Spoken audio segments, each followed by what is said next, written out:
আজকে বানাচ্ছি খুবই সিম্পল একটা চিকেন কষা। তো প্রথমেই চিকেনে তো আলু লাগবেই। তো প্রথমে আমি এখানে দুটো আলু ভালো করে ভেজে নিলাম।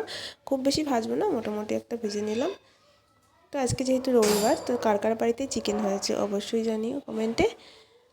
তো আলুগুলো নুন হলুদ দিয়ে ভেজে নেওয়ার পরে এবারে ওই তেলে দিয়ে দেবো পেঁয়াজ কুচি। একটা গোটা পেঁয়াজ আমি এখানে কেটে রেখেছিলাম, সেই পেঁয়াজটাকে আমি দিয়ে দিলাম।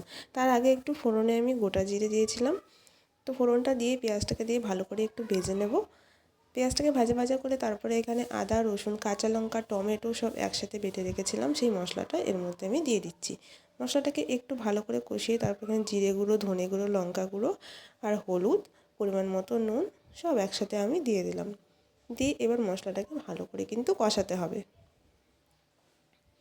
স্বাদ মতো নুন দিয়ে ভালো করে আমি কষিয়ে নিচ্ছি। মশলার গা থেকে তেল ছেড়ে আসলে তারপরে দিয়ে দিতে হবে সেই ধুয়ে রাখা চিকেনটা দিয়ে ভালো করে একটু কষিয়ে নিতে হবে। গ্যাসের ফ্লেমটা এই সময় লোতেই রাখতে হবে, তাহলে চিকেন কষাটা খুব সুন্দর হয়। তো দেখো আলুটাও আমি মাঝখানে দিয়ে দিয়েছিলাম। চিকেনটা আমার খুব সুন্দরভাবে কষানো হয়ে গেছে। এবারে আমি দিয়ে দেবো এর মধ্যে জল। গরম জল দিলে খুব ভালো হয় খেতে।